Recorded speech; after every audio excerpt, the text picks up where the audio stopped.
Дүйшөнбүнүн кабарларын назарыңыздарга сунуштайбыз. 11 каналынын түз эфиринде ал кабарлар менен мен Назика Атамбекова тааныштырам. Кутман кечиңиздер менен. Жыргалаңда куткарылган шахтачылар ооруканага жаткырылды, бирок тоңуп калган деген диагноз коюлган экөөнүн жалпы абалы туруктуу. Алмазбек Атамбаев Ысык көл облусундагы балыкчы Чолпон Ата корумдуу автожолунун оңдоо иштери менен таанышты. Транспорт министри жаңыланып жаткан автомагистралдын бардык негизги тилкелеринде иш жүрүп жатканын айтып берди. Франциядагы жекшембиде өткөн президенттик шайлоодон кийин евронун долларга карата курсу 2%га көтөрүлдү. Адистер биринчи айлампада алдыга чыккан Эммануэль Макрондун жеңиши баалуу кагаздар рыногундагы өсүшүнө шарт түздү дешет. Бул жана башка кабарларды кененирээк баяндап баштайбыз.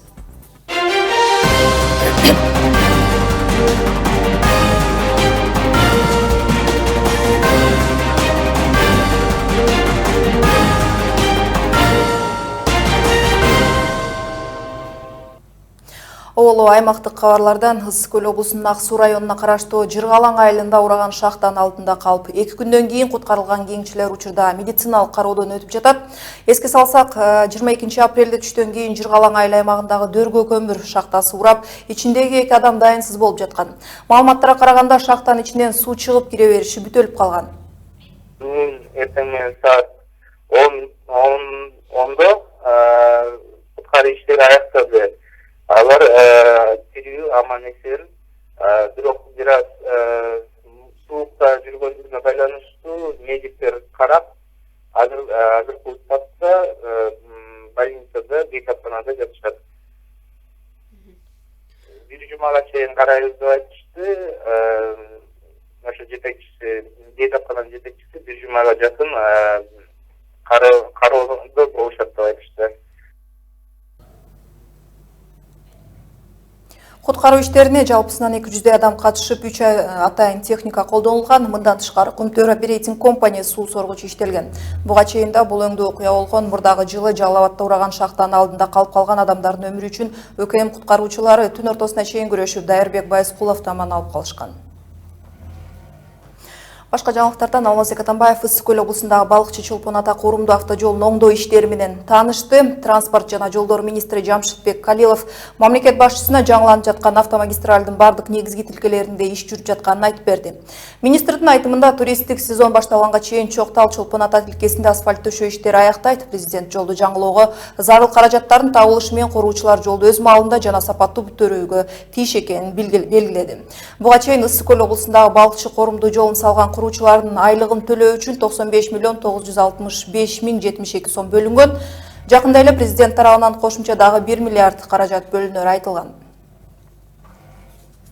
Бүгүнкү күндө халал белгилери бизнеске айланып бараткандай, көчө жарнактарында бренд катары колдонулуп, жарнамалардан түшпөй калганы чыныгы ишеним ээлерин капалантып турат. Негизи эмнелерге халал күбөлүк берилиши керек? Халал кызматынын түрлөрү кандай жана келечекте бул жаат кандай өнүгөт? Биздин кабарчыбыз билип көрдү. Бишкектин так ортосунда жайгашкан заманбап стилдеги халал белгилери бар мейманкана. Бул жерге күн сайын жүздөгөн чет өлкөдөн меймандар келип түнөп кетишет.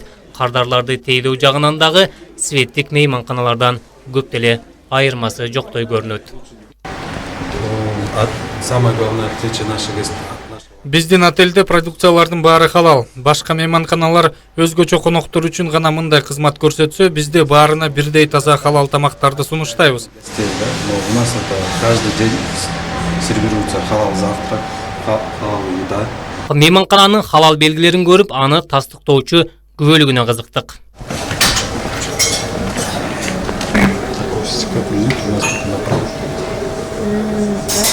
Халал деген отелде кызматтарга болгон халал документ жок болсо, бул дүкөнгө толук кандуу бардык кызматтар үчүн халал күбөлүгү берилген экен.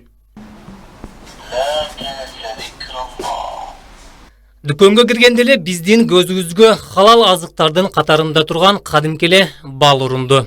Көчөдөгү бал менен бул дүкөндөгү балдын кандай айырмасы бар? Эч кандай деле айырмасы жок, бирок биз ага кепилдик бере албайбыз, а буга биз кепилдик бере алабыз. Таза экендигине, эч кандай кошулмасы жок экенине биз кепилдик бере алабыз. Биздин кардарларыбыз дагы бал сурашканынан ошол үчүн койгонбуз. Халал белгисинин бизнес катары колдонулуп, ар кайсы билбордтордо бренд катары популярдуу болуп баратканы чыныгы ишеним ээлерин капалантып турат. Исламга болгон мамиле жагынан карай турган болсок, бул ыйык динибизге шылдыңдуу. Мисалы, машине халал, аба халал жана башкалар буга олуттуу мамиле жасаш керек деп ойлойм. Халалды толук түшүнүү үчүн окуш керек, эмне экенин үйрөнүш керек. Качан илимин халалды сүйлөгөнгө жетсе гана сүйлөшүң керек. Бул оюнчук бизнес эмес. Бүгүнкү күндө соода менен алектенгендер халал сертификаттарын ар кандай жолдор менен сатып алууга умтулууда. Алардын кээ бирлери халалдын талабына ылайык иштеп жатса, айрымдары бул марканы өз кызыкчылыгына колдонууну максаттоодо. Это мы сначала тоже мы не знали, просто как люди писали, мы тоже писали просто так халал. Биз мурун адал деп жазгандыктан Кудай алдында тазабыз деп жаза берчүбүз. Күбөлүбүз да жок эле. Бирок кийин түшүндүк, атайын күбөлүк да сатып алдык. Учурда шарият талаптарына ылайык иштеп жатабыз. Халал бир гана чочконун же башканын эти эмес. Халал дегенде Кудайдын алдында жооптуу болушубуз керек. Входит халал, если должен быть халал, люди должны быть перед Богом отвечать. Ал эми Кыргызстанда эмне халал, эмне харам ага күбөлүк берүүнү жеке компания колго алган. Халалды тастыктоочулар бизнес борборлордун биринде отурушат.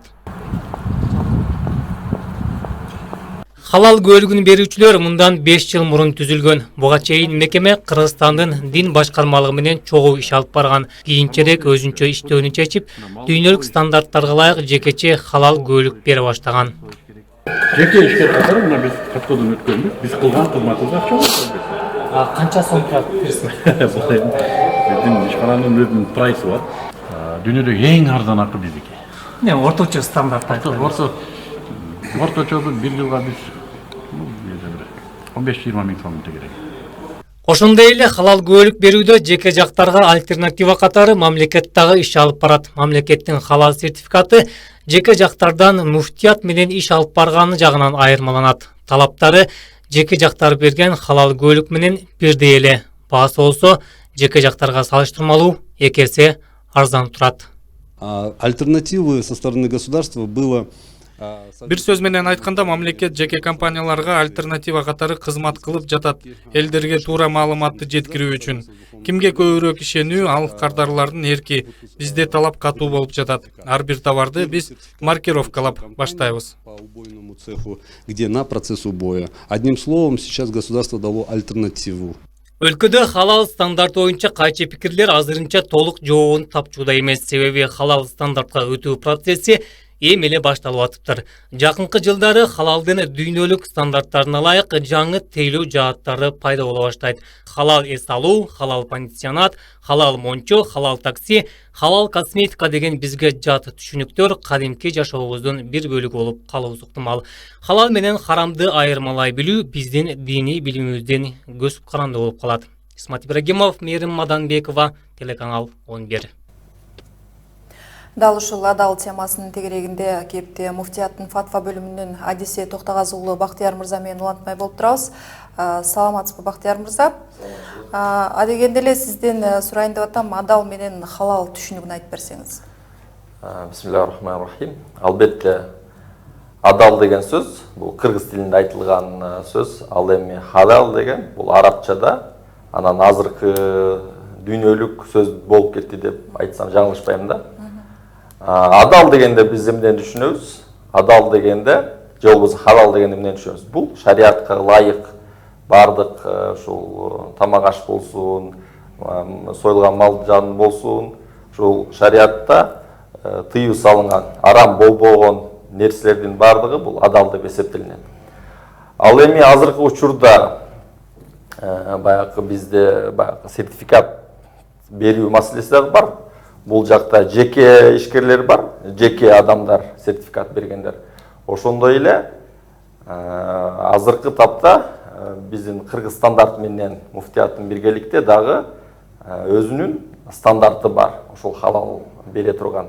Бул жакта эки тарап берет да, биргеликте өкмөт, анан биргеликте Кыргызстан мусулмандардын дин башкармалыгы. Негизи халал күбөлүк бизнеске айланып баратабы деген суроо да туулат да. Негизи Кыргызстанда бул жаатты ким толук көзөмөлгө алышы керек? Бул жатта бир маселе бар. Бул ошол халал сертификация, бул ыктыярдуу да. Ошондуктан бул жакты өкмөт толук кандуу көзөмөлгө ала элек. Анткени бардык эле ишкерлерди сөзсүз түрдө стандартты алышың керек деген дагы бул баягы биздин мыйзамга да конституцияга келбей калат деген негизде булар ыктыярдуу негизде гана беришет. Бирок мындай жалпылай мусулманчылыктын негизинде ушул муфтият көзөмөлдөгөн абзел. Тамак аштардан тышкары халал күбөлүк кызматтарга тейлөө да берилип жатпайбы? Бул канчалык туура? Бул эми мындай да, биздин эгер коомчулугубуз өзү жалпысынан мусулман болуп, ошол мусулманчылыктын талаптарын толук аткарганда, бизде мындай сертификация түшүнүгү деле болмок эмес. Бирок тилекке каршы биз азыркы учурда аралаш жашайбыз да, башка диндердин өкүлдөрү бар, башка ошол дин тутунгандар бар, тутунбагандар бар. Бирок ошол дин тутунгандардын талабын орундатуу максатында ушул заманбап мындай талап болуп атат, ошол берүү маселеси дагы. Анткени динди тутунган адамдар талап кылышат экен. Бизге ушундай шарттар болсун деп, ушул замандын талабына жараша бул сертификат берүү маселеси дагы бар да азыркы учурда. Бул эми бизде азыр жеке тараптан берилип атса керек, бирок азыркы биздин мамлекет менен берүү маселесинде тарабында азыр бул маселе келе элек биз азыр. Негизи сиз айтып атпайсызбы, дин тутунгандардын талабы болду деп.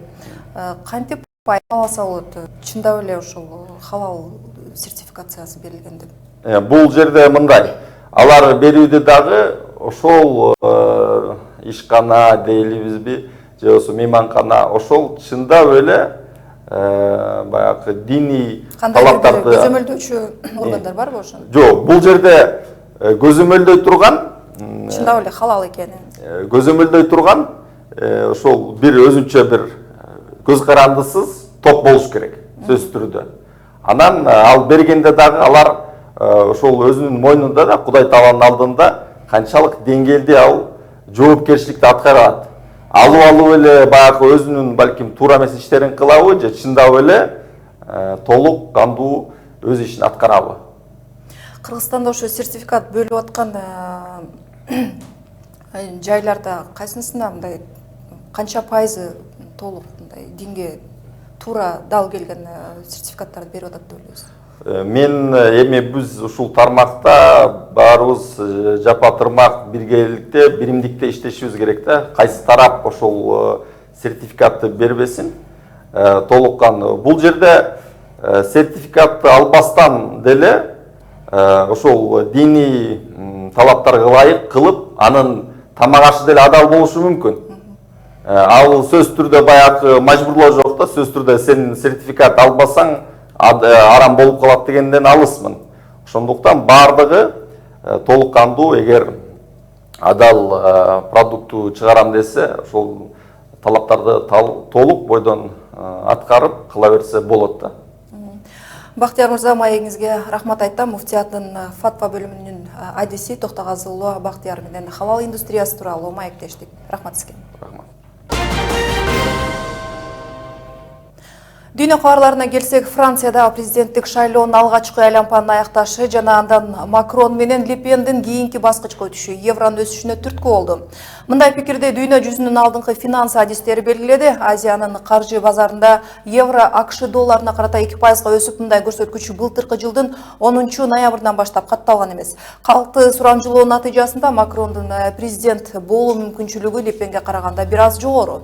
Атактуу экономисттердин баамында Макрондун тактага отурушу келечектеги инвесторлорго жакшы таасирин тийгизет. Ошондуктан евронун дагы туруктуу наркын кармоосу өбөлгө түзөт. Эки талапкерлер эл алдында сүйлөп жатып буларды билдиришти. Мен туура 15 күндөн кийин силердин жана жалпы Франция элинин президенти болуп калууга үмүттөнөм. Жөн гана президент болбостон өз мекенин сүйгөн патриот мамлекет башчы болуу кыялым. Мен чыныгы патриотторго кайрылгым келет. Алар кайсыл жактан болбосун, теги кандай болбосун, койулган чектен ашып, ашыкча сезимдерди артка калтырып, өлкөнүн жогорку кызыкчылыктарын, өлкө кызыкчылыгын ойлоого чакырам. Эске салсак, жекшембиде Францияда өткөн президенттик шайлоонун алгачкы туру болуп, эки талапкер алдыга суурулуп чыккан. Алар Эммануэль Макрон жана Марин Ле Пен. Эми бул талапкерлер жыйынтыктоочу турга аттанышат. Бул арада чет элдик басылмалар Франция жарандары чечүүчү таймаш тууралуу тандоону жүргүзүп керектигин айтып кеңеш берүүдө. Бирок ошол эле маалда жаңы президент болуп Эммануэль Макрон шайланып калышы толук мүмкүн дегенден улам ушинтип айтылып жатат. Эки талапкердин айрым маселелерде эки башка көз караштары менен айырмалашып турат. Марин Ле Пен 48 жаштагы айым. Саясатчы Жан-Мари Ле Пендин кызы. Улуттук фронт партиясынын лидери. Францияда 2012 жылы президенттик шайлоодо дагы талапкерлигин коюп, биринчи турдун жыйынтыгында 3-чү орунду алган. Марин Ле Пен европалык биримдикке каршы. Евро биримдик менен сүйлөшүүлөрдү жүргүзүп, эгер ал максатына жетсе, ошондо гана референдумга элдин таразасын коюш керек дейт. Ле Пендин пикиринде француз жарандары социалдык турак жай калууга артыкчылыктуу укуктары болушу керек жана легалдуу иммиграция жылына 10 000 адам менен чектелиши зарыл деген позицияны карманат. Эммануэль Макрон талапкерлердин эң жашы, ал болгону 39 жашта, алга кыймылынын лидери. Мурда өлкөнүн экономика жана өндүрүш министри болуп иштеген. Ал өзүн ортомчул атайт. Солчулдар жана оңчулдардын дагы добушун алгысы келет. Эммануэль Макрон эл аралык эркин сооданы жана евро биримдикти тескеринче жактаган адам. Макрон үчүн бул биринчи жолу шайлоо өнүктүп өтүп жатат. Жеңилүү ызасын алган талапкер Макрон үчүн добуш берүүгө чакырык жасашууда. Белгилей кетсем, Франциянын жаңы президенти 7 майда шайлоонун 2-чи турунда белгилүү болот. Жаңылыктарды баяндообузду улантабыз, кийинки өнөтүн түрмөгү. Түркменстанда улуу атамекендик согуштун катышуучуларына жана андан курман болгон жоокерлердин жубайларына кымбат баалуу белектер жана акчалай белек тапшырылат. Кыргызстандык мушкер калыстардын чечими менен жеңилди деп табылып, бирок ал чечим акыйкатсыз экенин айтып, рингден кетүүдөн баш тартып, микрофонду алып келип атаандашын уткандыгын айтты. Видео интернетте да талкуу жаратты. Бул арада менин Кыргызстаным туристтик медиа долбоору старт алат. Бул туристтик медиа долбоор өз ишин баштайт жана ага каалоочулардын баары катыша алышат. Кененирээк баяндайбыз. Түркменстанда улуу атамекендик согуштун катышуучуларына жана андан курман болгон жоокерлердин жубайларына кымбат баалуу белектер жана акчалай белек тапшырылат. Мыйзамга өлкөнүн президенти Гурбангулы Бердимухамедов 21 апрелде кол койду. Буйрукта жергиликтүү аймактардын башчыларына белектерди салтанаттуу түрдө тапшыруу тапшырмасы берилди. Акчалай белектин көлөмү 200 манат, башкача айтканда 57 акш долларын түзөт. Негизи эле улуу атамекендик согуштун катышуучулары тилекке каршы жылдан жылга азайып келет. Кыргызстанда болсо быйылкы улуу жеңиш майрамын 647 ардагер тосот. Алардын 418 улуу атамекендик согуштун катышуучулары, алардын 176 мүмкүнчүлүгү чектелген, 25 колго түшүрүлгөндөр, ал эми 28 адам барамтага алынган ардагерлер. Бул тууралуу социалдык өнүктүрүү министрлиги кабарлайт. Жалпысынан улуу атамекендик согушта 370 кыргызстандык катышып, алардын 74-ü эң жогорку Советтер Союзунун баатыры наамына ээ болгон.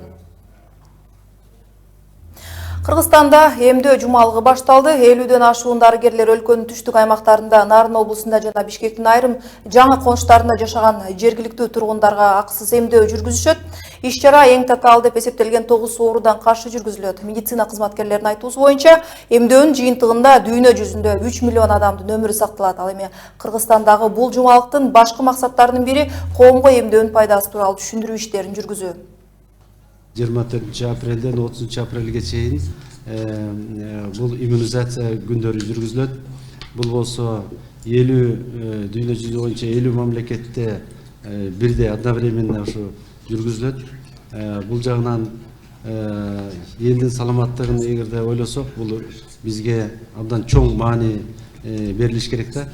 Бул жагынан ошо мен айткан эл аралык уюмдар чоң жардам берип атат. Муну ийгиликтүү өткөзүш үчүн бүгүнкү күндө ден соолук, айылдык ден соолук комитеттер бар. Бул 2000ден ашык айылдык ден соолук комитеттер бар. Бул болсо элдин арасында түшүндүрмө иштерин жүргүзөт. Эми спорттук кабарларга кайрылалы. Кыргызстандык Дастан Шаршеев TNA эрежеси боюнча дүйнөлүк чемпионатында болгон орусиялык Антон Калинин менен коюшуусу жаңжал менен аяктады. Мелдеш Татарстандын Казан шаарында өтүп, анын 1-8 финалдын алкагында болгон беттешүүнүн жыйынтыгы орусиялык спортчунун эсебине аяктап, бирок кыргызстандык Дастан Шаршеев калыстардын мындай чечимине макул болбой рингден чыгуудан баш тарткан. Андан соң калыстар спортчуну күч менен сыртка алып чыгууга аракет кылышкан. Аларга дагы моюн бербеген кыргызстандык спортчуну аягында айласы кеткен башкы калыс Орусия аймагынан депортация кылып, же болбосо каматып коебуз деп айтып жаткан видеодо угулат. Ничего страшного, были везде. Ничего страшного. Сейчас тебя просто депортируют с страны, и ты это сообщение вам не вернешь. Или же закроют. Смысл какой? Нету такого. Все, спокойнее. Все, пошли. Спокойно. Пошли. Вот и все. Пошли. Давай. Все. Я и так зал поддерживаю.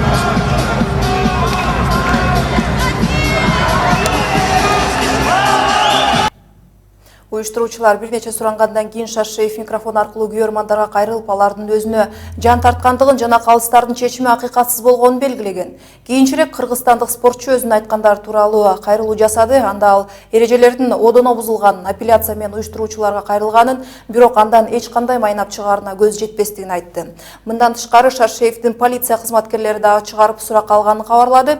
Негизи эле адилетсиздүүлүк спорттун көп түрүндө, жада калса Олимпиада оюндарында дагы кездешиши мүмкүн. Шаршеев менен Калининдин таймашуусунун профессионалдуулук баа берүү суранычы менен биз студияга Кыргызстандын ММА боюнча академиясынын вице-президенти Сейтек Оморов бул окуя тууралуу 11 каналына келип пикирин билдирген. Сейтек мырза, саламатсызбы? Биздин студиябызга келгениңиз үчүн чоң рахмат. Айтсаңыз, бүткүл таймашты көрүп чыктыңыз, сизде кандай пикир калды? Биринчиден айта кетчү нерсе, мындай фактыларды четке турта албайбыз. Мындай адилетсиздүү чечимдерди башка турнирлерде эле көрсөтүп жүрөт, бирок мага судьялардын чечими кызыктуу факт алып келди. Анткени TNA версиясы өзү рейтинги салыштырмалуу чоң эле турнир. Биринчиден айта кетчү нерсе, бул эң биринчиден алардын рейтингине мындай жаман факта рейтингти чүрүүчү факт деп койсо болот да.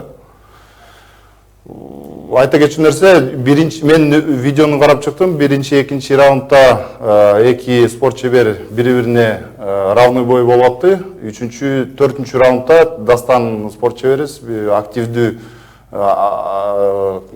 кыймыл аракет кыла баштады десек болот. Үстөмдүк кылды деген эмеспи? Ооба. Негизи 3 раунд экен, анан ошол өзүнүн айтуусу боюнча, Дастан Шаршеевдин айтуусу боюнча 3 раунд ошонун бардык раундунда эле үстөмдүк кылгам деген ой бар да, анан бирок ошого карабастан 3-чү раундда дагы нокдаунга кетириптир да өзүнүн атаандашын. Ошого карабастан дагы 4-чү дагы бир кошумча дагы бир раунд эметишиптир, коюшуптур. Ошого көз карашыңыз кандай? Ошонун жыйынтыгында да утулуп калып атат да. Бул эми ММА версиясынан тышкары, бул көбүрөөк К1 версиясына жакын болуш керек. Бул спорт турнири. К1 Muay Thai полный контакт деп коет, болевой приемдор жок. Бул жерде нокдаун көп нерсени, көп очкону берет деп ойлойм. Судьялар ошо менин оюм боюнча 4-чү раунд бергени, өзүнүн спорт чеберине шанс бергени деп ойлойм. Айтсаңыз, ушундай калыстардын адилетсиздүүлүк чечим чыгарышы менен кантип күрөшсө болот? Негизи эле мындай дагы турнирлерде эмес, негизи Олимпиадада эле, дүйнөлүк чемпионаттарда деле ушундай менен кыргызстандык спортчулар кездешип келет да. Деги эле мындай көрүнүштөр көп эле, мындай сиздин спорт түрдө. Мындай көрүнүштөр көп эле, андай фактылар көп эле, өйдө айтып кеткендей. Бирок бун менен күрөш алабыз деп катуу чечим кыла албайбыз, анткени өзүнүн өлкөсүндө өткөрүп аткан турнир, өзүнүн күйөрмандарын карап туруп ушундай чечим кылып койгон фактылар көп. Бирок өзүнүн ушул турнир өзүнүн рейтингин сыйласа, мындайга жеткирбеш керек эле да. Айтсаңыз, негизи эле акыркы учурда ММА ушул эрежеси таймаштардын акыркы жылдары Кыргызстанда өнүгүүсүн байкап жатабыз да. Азыр кандай иштер жүрөдү жана алдыда кандай пландарыңыздар бар? Азыр буюрса, биздин жеке академия ММА катары эле айтпасак, башка биздин коллегалар көп эле аракет кылып атат. Биз дагы өз тарабыбыздан аракет кылып атабыз. Биздин баарыбыздын эле максатыбыз Кыргызстандын желегин башка өлкөдө желбиретүү, көтөрүү. Анан эң максат эң чоң максатыбыз ошо рейтинги чоң турнирлерге Bellator, UFC турнирлерине биздин спортчуберлерибизди жиберүү. Ал иш аракеттер боюнча буюрса жакшы 2016-жылы жакшы иш аракеттерди кылдык. 2017 ушул быйыл дагы көп максаттар болуп атат, ал да ишке ашат деп ойлойм. Негизи жаш спортчулар арасында кандай иш-чара жүрүүдө сиздер тараптан? Жаш спортчулар быйыл бул тенденция деп коет, бул ММА чөйрөсү Кыргызстанда буюрса Центральный Азияда жакшы результаттар көрсөтүп атат. Аны менен результаттын артынан бул спорт менен кызыккандар көп, жаш жигиттер катышам дегендер көп. Аны менен атайын спорт клубтар ачылып атат. Биздики да буюрса шаарда ачылат, региондордо да ачылат. Ошону мүмкүнчүлүктөрдү берип турабыз.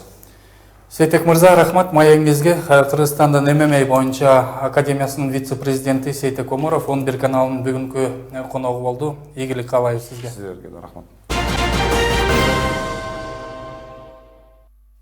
Кабарларды улантабыз. Кыргызстанда сөздөгү жылы июнда Менин Кыргызстаным туристтик медиа долбоору старталат. Бул туристтик медиа долбоор өз ишин баштайт жана каалоочулардын баары катыша алышат. Анын алкагында видеосуна каралган аталган сынакка каалоочулардын баары катыша алышат. Анда Менин Кыргызстаным хэштеги менен Кыргызстандын кооз жерлери тууралуу видео көрсөтүлөт. Видеонун узактыгы 1 мүнөттөн узак болбойт. Майдын аягында калыстар аныктайт. Жеңүүчү биз менен өлкөнү кыдырып чыгат. Долбоор менен Кыргызстан тасмасын тартуу менен жыйынтыкталат. Биз өлкөнү кыдырып жүрүп, Кыргызстандын кооз жаратылышы тууралуу видеолорду көрсөтүп, түз алып көрсөтүп, живописттик сүрөттөрдү дагы жарыялайбыз дешет уюштуруучулар. Биз июнь айында 2017 жылы буюрса Кыргызстан боюнча баарын аралайбыз. Аралып тартып бир документальный фильм чыгарайын деп атканбыз. Азырынча биз мындай видео конкурс уюштуруп атабыз.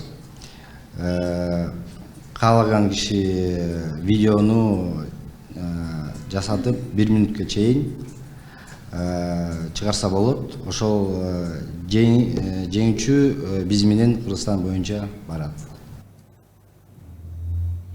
Чыгармачыл бирикменин жетекчиси алар бул долбоорго өтө жоопкерчиликтүү менен мамиле кылып жатышканын кошумчалады. Өлкөнү кыдырууга жөнөөрдөн алдында коркунучтарды азайтуу үчүн бардык катышуучулардын жашоосу камсыздандырылат. Ошондой эле тиешелүү ведомстволорго ушундай туристтик долбоор башталгандыгы тууралуу кат жөнөтүлөт. Ушуну менен жаңылыктар соңуна келип жетти. Көңүл бурганыңыздарга рахмат айтам. Жолугушканча.